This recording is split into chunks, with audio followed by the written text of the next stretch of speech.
Last Friday we have discussed about Buddhist concept on Devas, and tonight, do spirits or ghosts exist in this world? And can they disturb us? If so, how can we avoid it? So there are three parts. Do spirits and ghosts exist in this world? Can they disturb us? If so, how can we avoid it?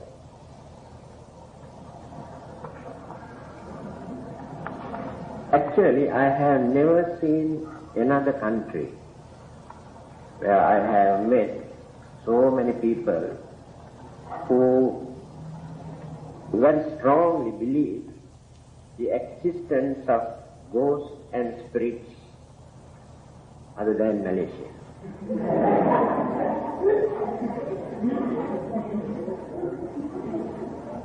The reason, I think we can understand.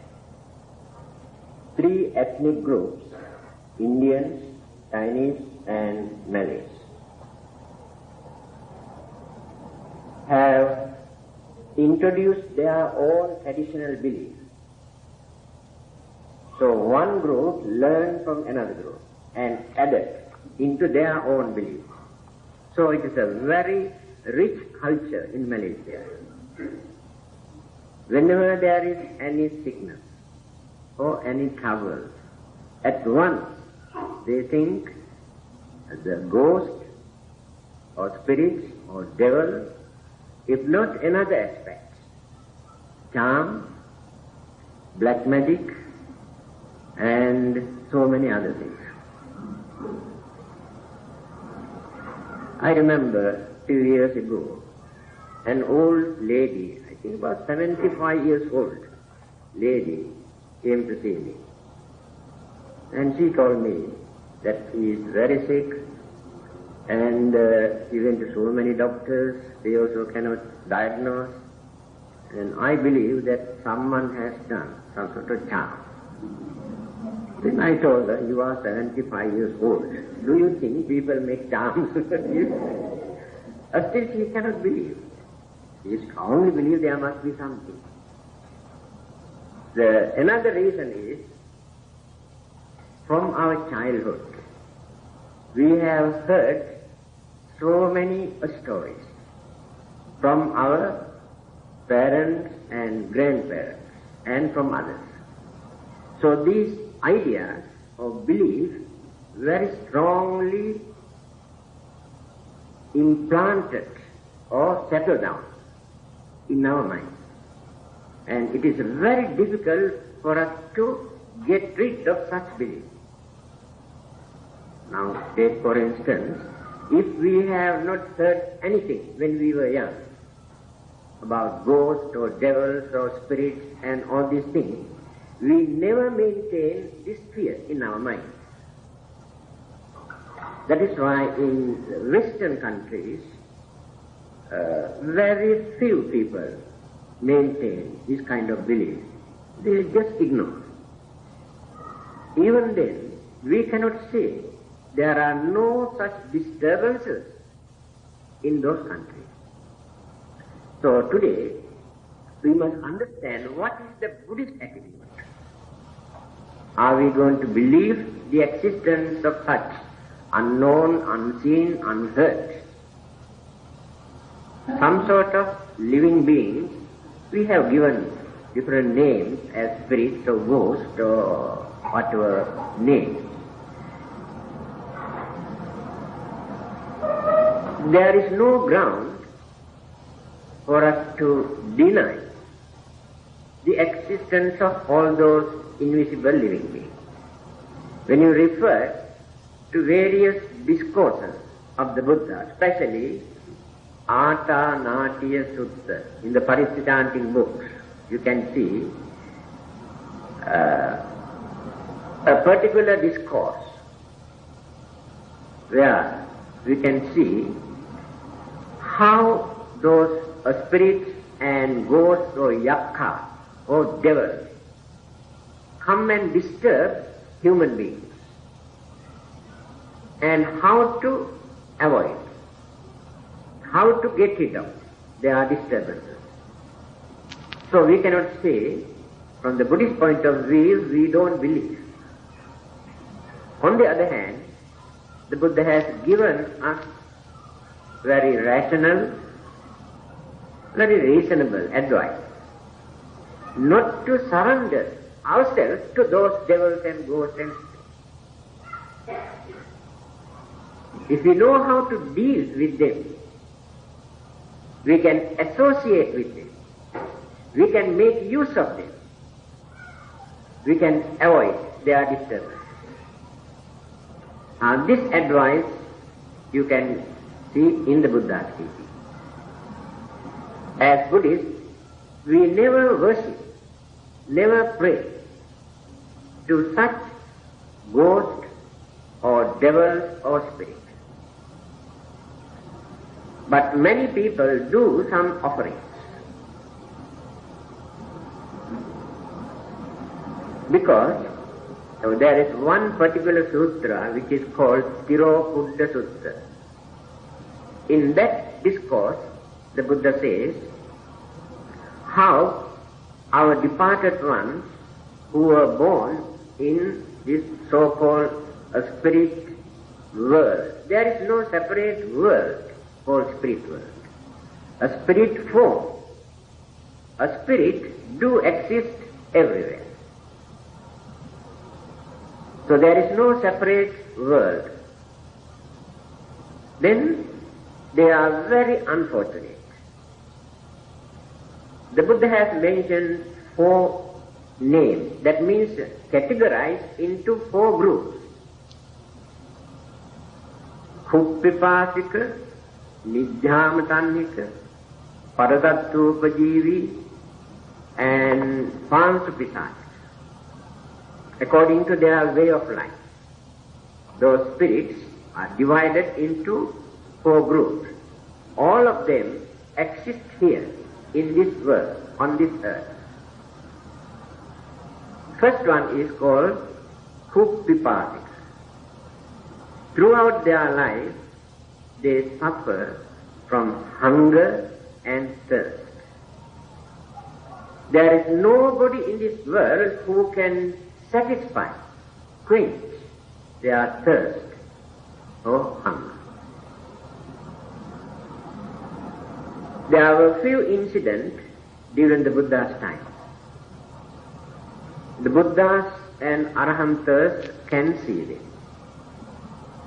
And there are some who have developed their jhanic power through their meditation, also can see some of those spirits and devas. Our naked eyes are not strong enough to see them directly, but we can see some indications of their existence, some disturbances as well as favoritism, both. So, one day,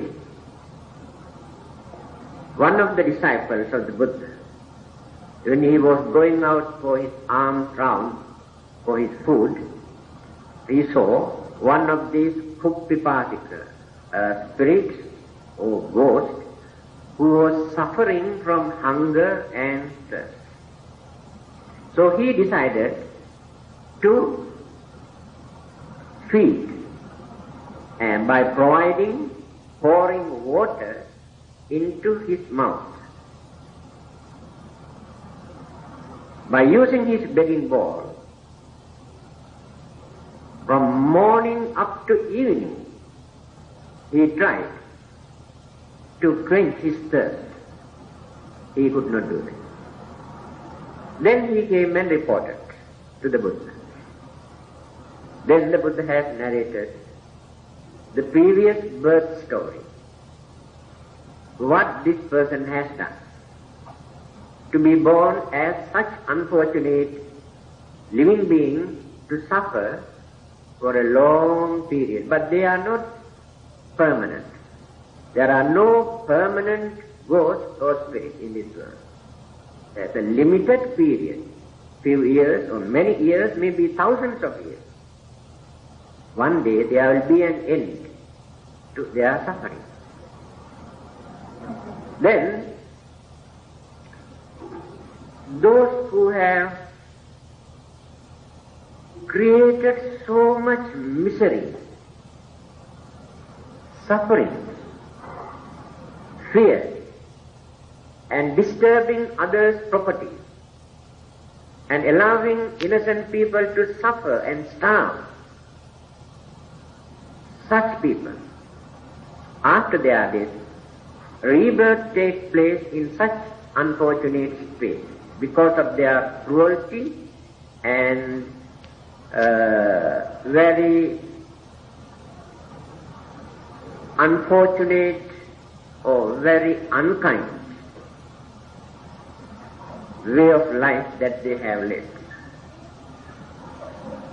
So all of them will be born in such particular group called a spirit form as Kuktipat.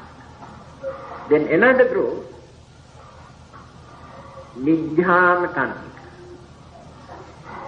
always crying and asking to gain something. Whatever people provide, offer, either as food or any kind of offering, they never satisfy. Craving is burning in their mind. There is nobody in this world who can satisfy their craving. There are such human beings also, not only ghosts. Then another group, Pansu Pisate. This is the most unfortunate group. And they are the ones who depend on human saliva and urine and all other dirt. They are delicacy like durian cakes today. They really enjoy it.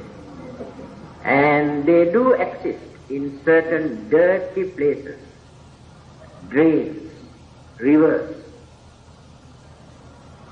They do exist. So they suffer there for a long period. After that, again another rebirth takes place. Although they were born as such unfortunate living beings, but still they have certain other good karmas that they have accumulated during their previous birth. Then again they get the chance to be born as either some animals or, if possible, if they had enough good merits, again rebirth can take place as human beings. Then the fourth one is called Paradattupajivi. This is the group that we are trying to communicate. By performing meritorious deeds, by transferring merit, we cannot support the other three groups. Please remember. Those who are suffering from hunger, those who are suffering from unsatisfied craving, and those who live on such dirt, by transferring our merit, we cannot relieve them from their suffering until they complete their period, the time, according to their bad karma. And then the fourth group, because this definition you can find only in Buddhism in this way. What is the fourth group? Paradattupajivi. Those who depend on others. The meaning of this word, Paradatta Upajivi. Those who depend on others. Or some sort of spirit form. And who are those people? Why rebirth takes place in such unfortunate state? There are many human beings in this world who do not commit very bad sins or cruel, dangerous, harmful things. On the other hand, they also do not accumulate enough good merits. They have no knowledge whatsoever about their next life. throughout their life, they think only about their survival, their living, their pleasure. They have neglected all their duties and responsibilities, and they are ready even to enjoy their life at the risk of others' happiness. That means by disturbing others, they like to enjoy themselves. Now this is the situation.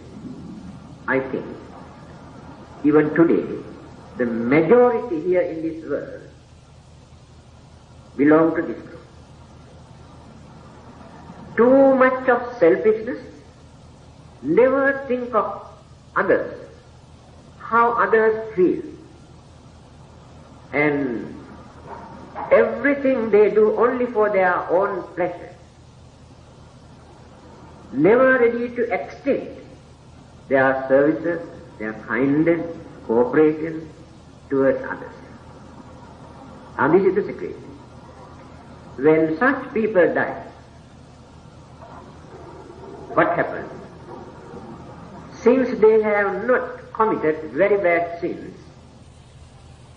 it is impossible for them to have a rebirth either in hell or animal kingdom or in any other forms of ghost forms or spirit forms. Because bad karma are not strong enough to condition this kind of unfortunate life. On the other hand, since they have not accumulated enough good merits to continue this human life, because we are here today as human beings due to various good karmic forces that we have accumulated during our previous birth. So we are spending by using all the good merits that we have accumulated. So if we lead this life without thinking about the next existence, then we will be in trouble. This is the uncertainty of our existence. Because some people think, why should we try to attain nirvana? We can live like this. We enjoy our life, do some meritorious deeds, again rebirth can take place as human beings, and during that lifetime also we accumulate some good merit, again we can exist as human beings, then we continue like this. But remember, the life is uncertain. Human mind is uncertain. Any moment changes can take place in your mind. Today you are very good. If you are not very good, at least you are good. But do you think this goodness you can maintain forever like this without changing? Certain circumstances, temptation, and your emotions, your anger, your jealousy, and various other evil forces completely change your attitude. That is the uncertainty of the mind. We have seen many so-called good people, religious people, have become very nasty, very cruel, and very wicked people. This is the nature of the mind. Then, the next existence also takes place. You have heard this earlier. According to the last thought which appeared at the dying. Although we have accumulated some good karma, since we cannot lead a perfect life without making mistakes, without committing evil, at the dying moment, and we do not know which kind of karmic thought appears. This is another uncertainty. That is why it is necessary for us to train our mind, get used to the meritorious deeds that we have done. Go on contemplating, thinking, In those days, each and every person keep a diary, a notebook. Whenever they do some good deeds, they record this one. Today I have given $1 to a hungry man. Then write down. So when they grow old, from time to time, they ask somebody to read this. All the good deeds done by them. But don't write down all the bad deeds that you have done. Because you get a lot of confusion and you pollute your mind. Repenting is not the solution from the Buddhist point of view. We do not repent. We pollute our mind when we repent. Then, I can tell you a very interesting story. A very devout, well-known king who has done so much for Buddhism by erecting pagodas, temples, and supporting thousands of monks and promoting Buddhism. So when he was very old, he has recorded all those things. He asked one of his ministers to read his diary. He was very, very sick at that time. So when he started to read, he was listening. Then he mentioned a particular incident. He had a war between his brother and some other enemy. And the king was defeated for the time being. He had to go and hide in the jungle with his assistant. Then he was very hungry and asked whether there is anything to eat. Then his assistant told him, this morning I have prepared a packet of this fried rice. Oh, very good. Then he told him, you must divide this into 4. Allocate into 4 portions. Then the minister asked, why should he divide into 4? Only 3 of us. Horse, myself, and only 3 of us. No, that is not the reason. I have never taken any food in my life without offering a token to a monk or a holy man. Today I don't want to break this. Then his assistant asked, where can we find a monk or holy man here in the jungle? At that time there were many arahants. This is more than 2,000 years ago. He said, don't worry. Then he started to recite. If there is any arahant who can hear my word, please come and receive my offering. Otherwise, I am not going to take my food. I don't want to break my principle. So when he was reciting like this, an arahant suddenly appeared in front of him. Then he offered about this much rice. Although this is a very minor thing, but this penetrated deeply into his mind, because at this juncture, when he was in trouble, the meritorious deed that he has done is a remarkable thing. He has erected huge pagodas, Buddha images, and so many other meritorious deeds.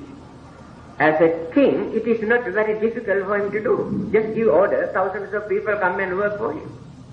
But this one he has done himself. So when the minister mentioned this particular incident, the king says, stop, enough. That means he wants to keep this in his mind. He doesn't want anymore. Appealing to his mind. That has become the last thought before his death. And it is mentioned after his death, because since he was not a holy man or an arahant, rebirth has taken place into Sister Devaloka as one of the Devas. This is very important. So whenever you do some good deed, every day we do something. Right now, when you are free, go on reading. Gives happiness. Then renew. You increase your happiness. And that happiness itself again becomes another merit. Merit means, in the Pali or the Buddha's language, happiness that we gain when we do some good deed. That is the meaning of merit. If we do good deeds without happiness in our mind, it is half-cooked rice. Cannot eat, cannot digest. So, now I don't know where. Started to talk about ghosts. So what am I doing? Oh yes, uncertainty of our mind, uncertainty of our life. Forever we have to continue this, accumulating merits and again die, again rebirth. Accumulate merits and again die, and again rebirth. Where is the end of it? Then the Buddha says, this is a real nuisance, uncertain, miserable. So if you are wise, you must try to see the end of this cycle of birth and death. After that there is nothing for you to worry. That is called nirvana. To see the end of all our problems. After that, not necessary to do any meritorious deeds. Completed the journey. So those people who have not done any meritorious deeds, who have not committed bad karmic deeds or the bad thoughts, bad words or evil actions which we can regard as bad karma. So they have not accumulated enough good karma or enough bad karma either to be born as a human being or an animal or to be in hell or ghost world. But this particular spirit form, this is called Paradattupajivi. Rebirth has taken place already. And there is another misconception here. I have to clarify. Many people believe that after our death, there will be an interval gap between death and rebirth. Even among certain Buddhist scholars also, it is a controversial subject. But when we refer directly to the basic teaching of the Buddha, there is no such interval. And this is the reason. This existence as spirit form can remain either for a few days, or a few weeks, or a few months, or a few years. After that, another rebirth takes place. Many people have regarded this as existence as a spirit in between death and rebirth. That interpretation is wrong.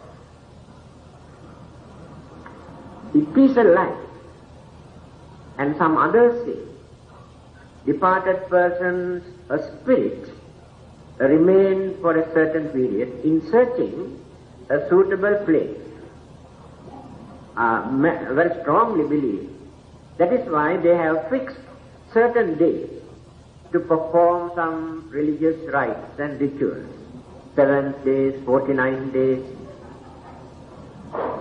They say this is the day, this very day, the departed person either come home or rebirth takes place. Therefore we must support. This is our interpretation according to certain experience. But in the Buddha's teaching there is no such word.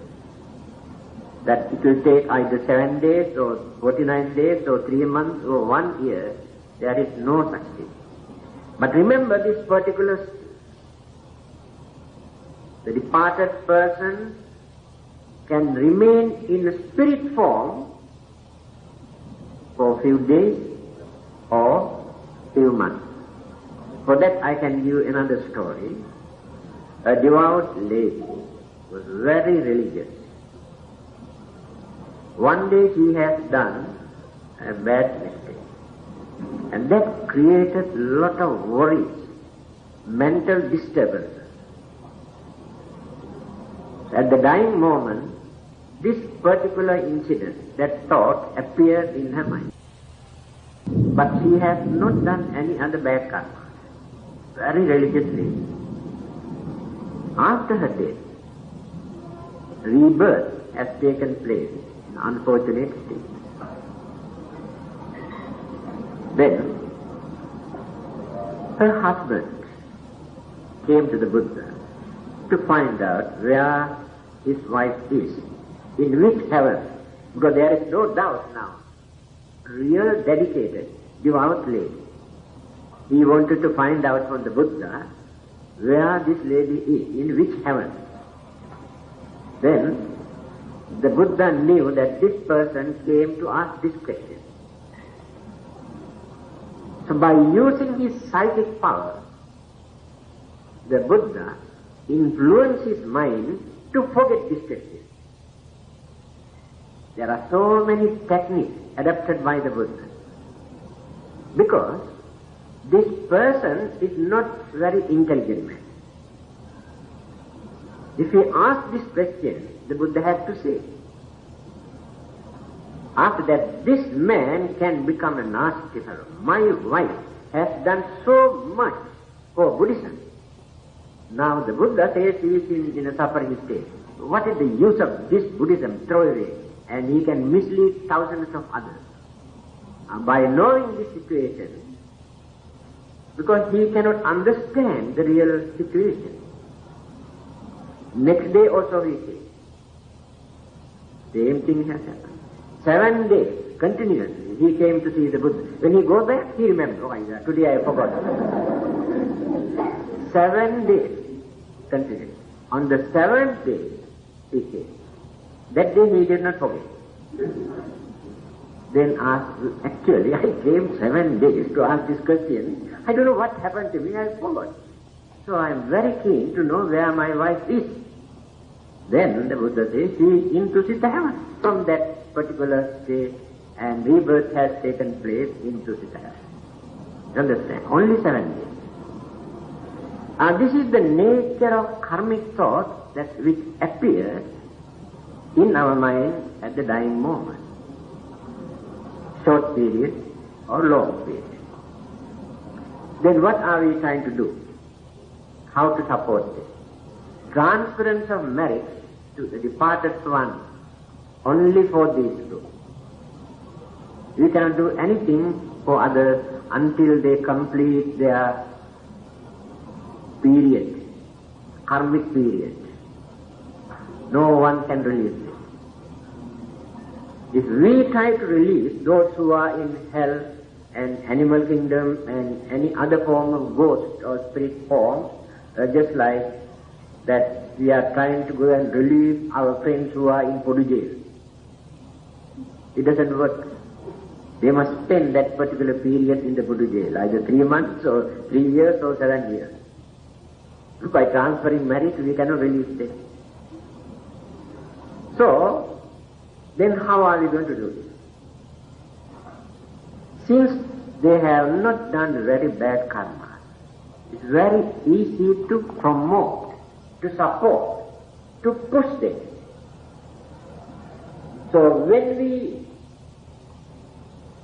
transmit, radiate our mental vibration and the sound vibration also by reciting something, That is why we say, idam me jnatinam hotu sukhita ontu jnatayo.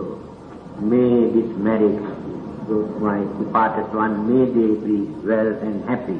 There are two energies here, mental energy and sound vibration, both. Both are working. And we do not know how these things really work. And the departed persons in this particular spirit form are waiting day and night, waiting to receive. That means they attune their receiving set to catch the wavelength. As soon as we release the vibration from here, they receive. Then the happiness that we experience at that time after receiving this, they get the chance to get rid of this unfortunate state and have another reason. That is how it works. But this method you cannot find in any other religion, because they pray and worship and appeal to God, asking God to release or to promote or send to heaven. But that is not the Buddhist attitude. Now we never pray to the Buddha or any God asking them to release our departed one and send them to heaven. It is not practical from the Buddhist point of view. So what we do, we directly contact them. I told you, although we depart physically, our mental relationship is still working. So last Friday I mentioned this. So very easily, if they are related to us, either relationship or friendship, some sort of attachment or inclination must be there. Otherwise, it is not easy for us to transfer the marriage to unknown people. Difficult to communicate. But we can radiate our compassion, kindness towards them, all the living beings, including animals also. And we radiate towards the spirits and ghosts and devils also. In fact, there is many people recite this, Yamo Raja, Dhammikoso Yamo Raja, the king of the hell. We transfer the merit, we invite the king of the hell also to share the merit that we have accrued. Yamo mitta manussa cha majjatta verikapi. So we do not hate even the king of the hell who punish us when we go there. We develop our goodwill and relationship and transfer the merit to them also. And this is the Buddhist attitude. Sometimes we may get some sort of favoritism when we go there. Because he can remember us. But I have seen one film, and hell. But the king of the hell, according to that film, is a Chinese. That means Chinese have more chances. Anyway, we had to ban that film because there are a lot of distortion and misinterpretation about the teachings of the Buddha. We had to advise the government not to censor and allow this film. So, now I have explained 4 groups of spirit forms and their way of life and meaning of transference of marriage. Then, disturbance. When they experience more suffering, physically and mentally, and they radiate their hatred, their anger, and their jealousy. because of this radiation of their hatred or anger or jealousy, we have to suffer. That's how we suffer. It is not that directly they come and attack us. For that I can give an incident. When I have heard this before, what happened in England. I read this in a magazine published in England. In countryside there was a rest house, very small rest house. They had only 5 bedrooms. And one particular bedroom was completely closed. They did not allow anybody to go and sleep there because they have seen very unfortunate incidents in that particular room.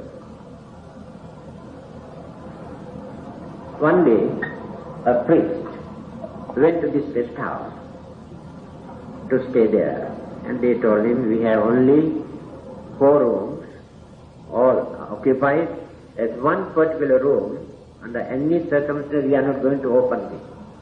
You know, what is the cause of it? This told him, many people who occupied this room had a very, very bitter experience, and some had heart attack, and some died. So we don't allow anybody to go and stay in this room. But this priest had a very strong mind.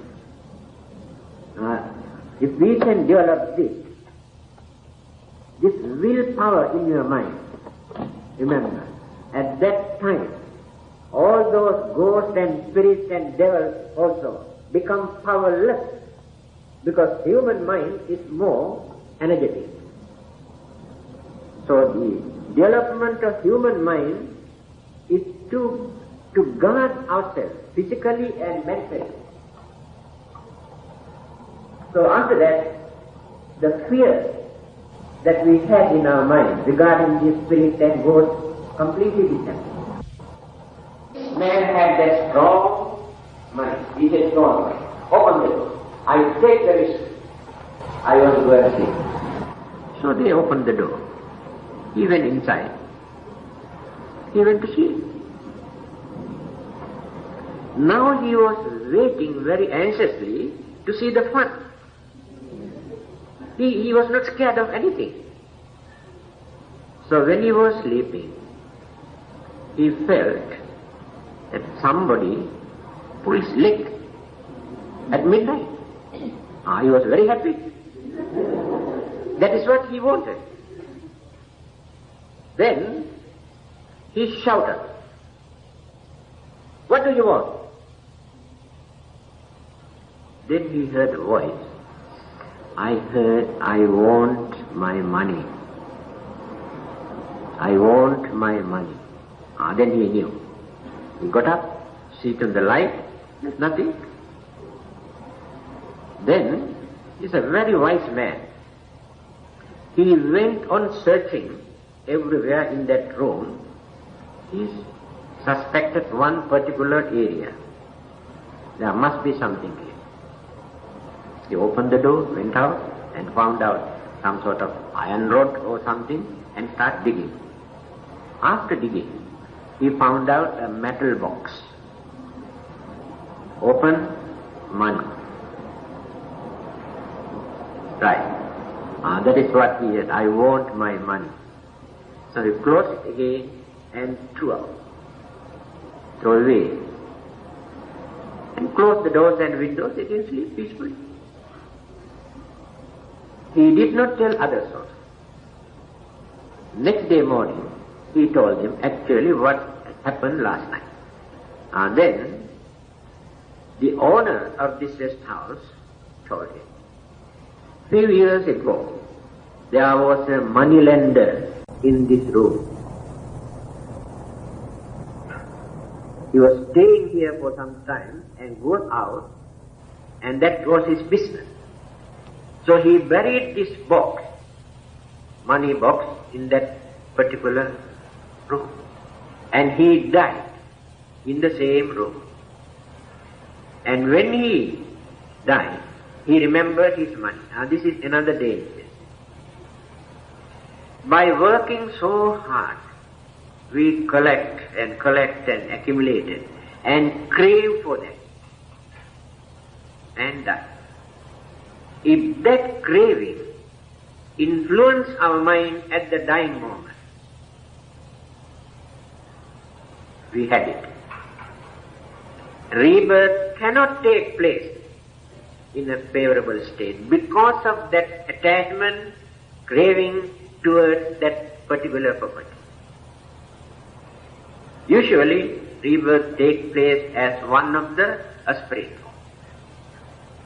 Then, they do not go away also. Because of their attachment and craving, same place exist.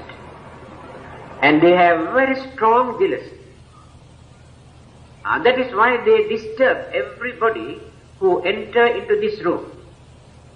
That craving still working towards this particular money box.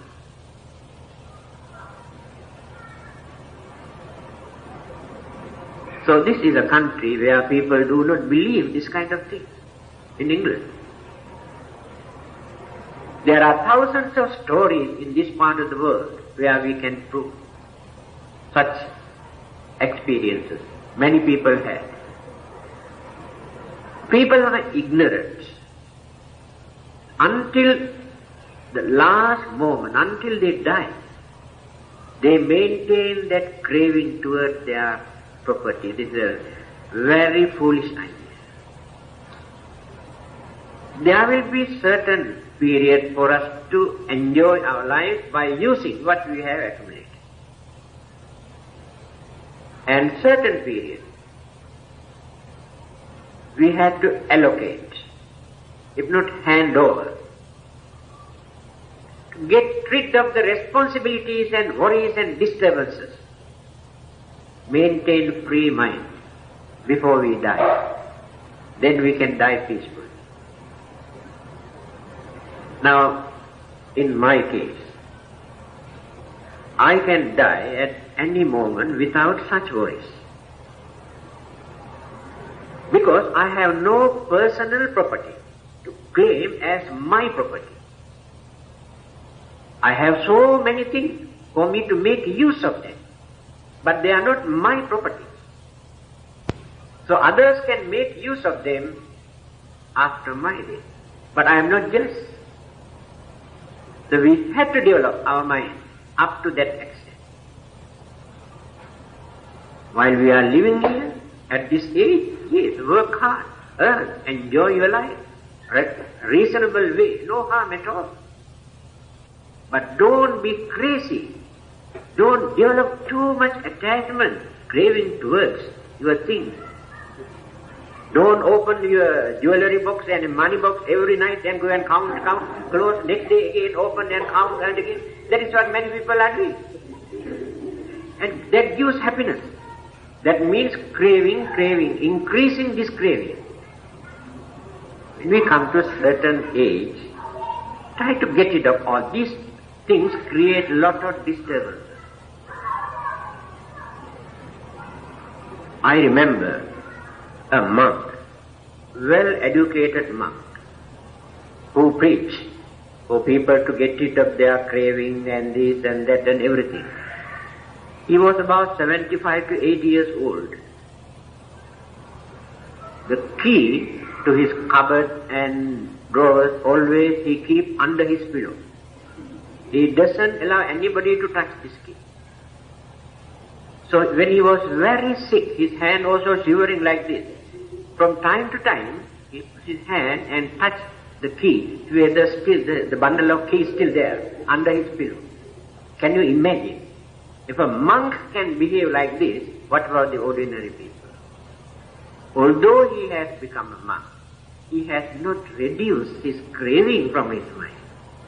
And do you think, although he is a monk, that he can have a better rebirth? Impossible. There were many monks during the Buddha's time, he pointed out. Those spirits and ghosts, and do you know who these people are? During their one of the previous births is not directly, they were monks. and what they have done during their previous birth, the Buddha has revealed to the other monks. Therefore, this is a very good lesson for all of you. So, now this is the evidence to prove they do exist. Then, how to relieve only some of them, but not all. Then how to avoid their disturbances. That is the most important aspect for us. We are scared of them. At night time we don't like to go out, because of the fear that we have deposited in our mind when we were young. If that fear was not accommodated in our mind, we are free from this. They do exist. The spirits, ghosts, and any other invisible living beings exist. When we develop fear in our mind, then disturbances directly come in. Because the mind becomes a very soft ground for this vibration to disturb. When the mind is disturbed, remember, all the other glands and organs and brain cells and blood circulation, physical system, metabolism completely change. Then sicknesses. That is what many people believe due to charm, black magic. The mind created. If that fear is not in that mind, it is impossible for those spirits and ghosts and others to create disturbance. Then, what is the remedy prescribed by the Buddha? He never said you must go and pray and worship to avoid their disturbance. That is not the Buddhist attitude. We must maintain our human dignity. Why should we worship those stupid ghosts? We have human mind, human intelligence. They are real stupid. Is it not a shameful thing for us to go and worship them? Then the Buddhist attitude. When there are such disturbances, what do you have to do? You must have full confidence in the Buddha, Dhamma, Sangha. When you read Dhajagga Sutta in the Parista chanting book, you can see the advice given by the Buddha. Whenever you have fear, suspicion, tension, insecurity, feeling, usually you take refuge in certain gods, worship, pray, recite something. The Buddha says that is not the remedy. You may get temporary relief, that's all, for the time being. Again the same problems, disturbances come in. Then he says, Tathagato bhikkhave arahang samma sambuddho vita rago vita doso vita moho abhiru achambi anudrasi apalai. You can see these words in Dhajagga Sutta. The Buddha, the holy, enlightened one, is completely free from lust, greed, selfishness, hatred, anger, jealousy, ignorance. Very dynamic, very strong force. Again, they never have fear, tension, suspicion in their mind. Mind is completely free.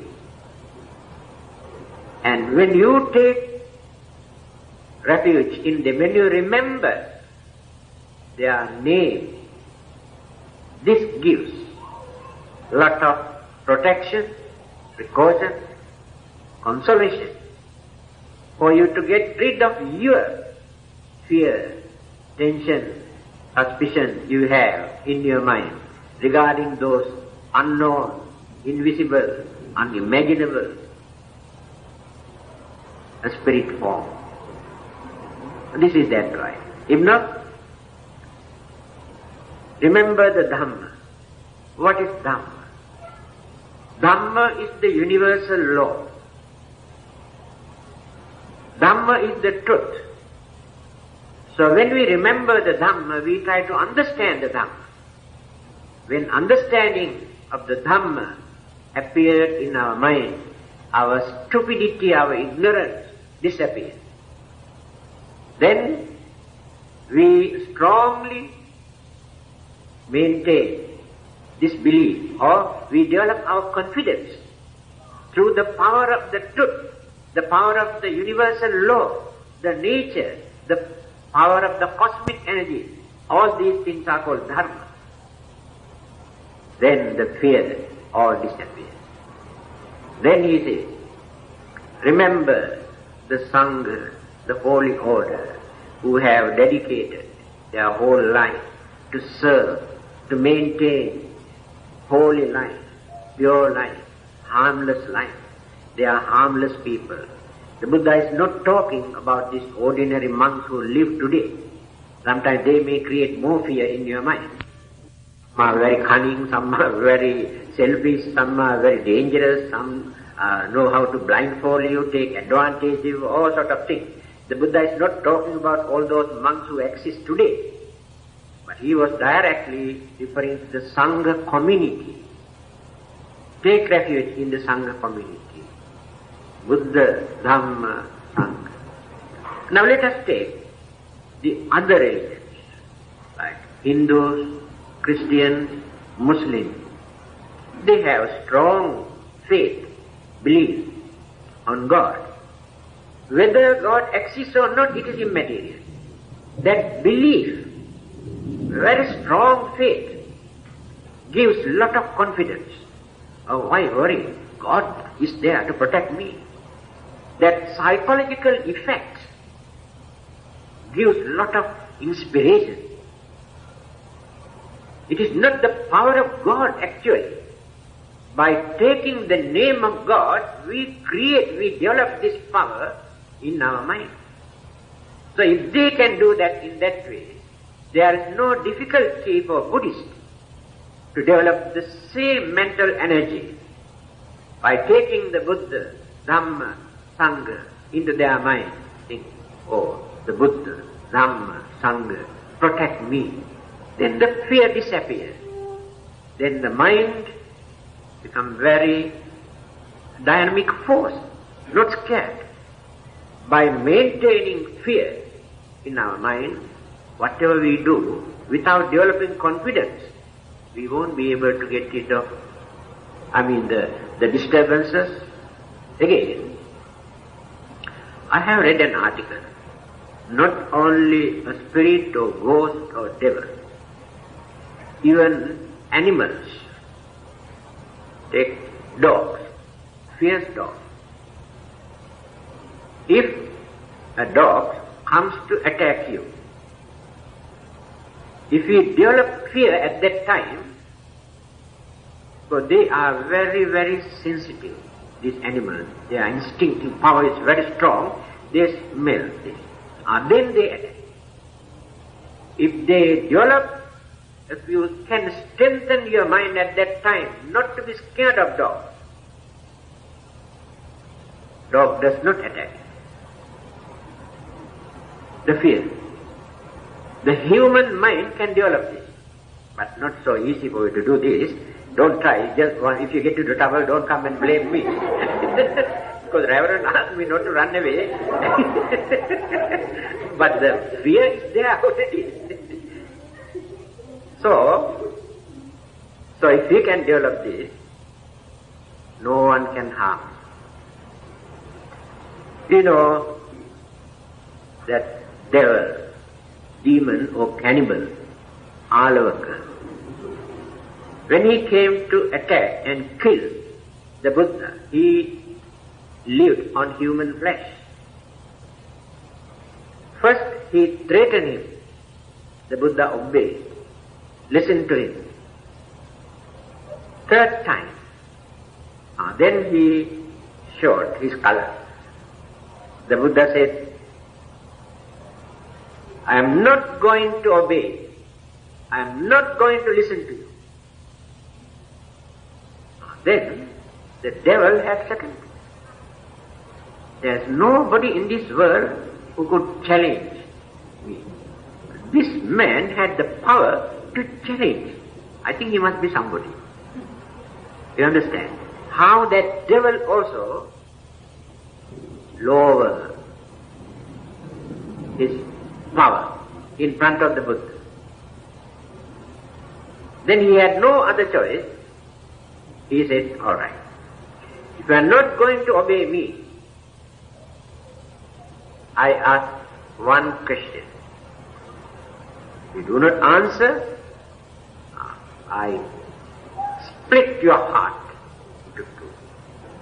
I take you, your legs, and throw into the other bank of the river. Yeah, the river. Threaten the Buddha again. Then, when you read Alavaka Sutta, also in the same book, you can see what the Buddha said.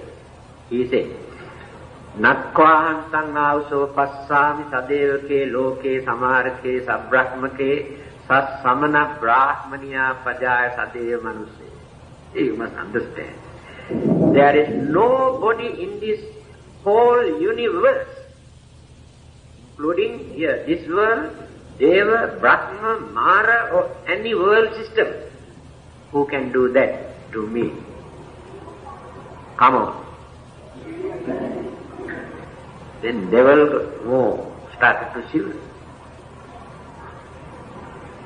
Then he said, don't talk too much. If you've got any question, you can ask. What is your question? Then you can see this. Kinsudavittam purisassa setthaṃ Kingsu sucinno sukhamavahati Kingsu have sadhutaram rasanam Kathang jivin jivitamahu setthaṃ. These are the questions. The answer the Buddha gave, Saddhida vittam purisassa setthaṃ Dhammo sucinno sukhamavahati Esani sangso dhamme sucinno nadugating gacchati dhammachari. Questions and answers. This is the dialogue that they had later when the disciples wanted to compose and record. They narrated in this form the questions and answers directly. The first question is, Kinsudha vittam purisassa setthaṃ. What is the highest wealth for a man? This devil asked. What is the best wealth for a man? Then the Buddha said, Saddhida vittam purisassa setthaṃ. Saddha, confidence, faith is the highest wealth in this man, in this world, for a man. All the other things are second, immaterial. What is the meaning of it? And this confidence, this faith, you have to apply from the very beginning up to the end of your life for everything. For your life, for your family, for your husband, for your wife, your children, your work, your job, and your religion, and everything. You must have confidence. Then you can carry on your life very smoothly without facing many problems. Now if you have full confidence in your wife, your husband, then there will be any conflicts, separation in your married life. Again, confidence between children and parents. In your job, whatever business, must have confidence. Otherwise, you do things reluctantly.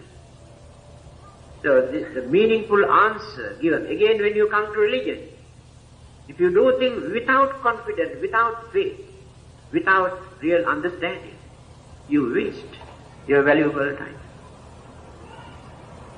Now you come and listen. This is Dhamma. If you come here just for fun or curiosity sake, just to listen what this month's talk. Now if your idea is come and learn something useful for our life, to understand what is right, what is wrong, and what is the Buddhist attitude towards this and that, and then you pave the way, you open your mind to understand. That means you have confidence.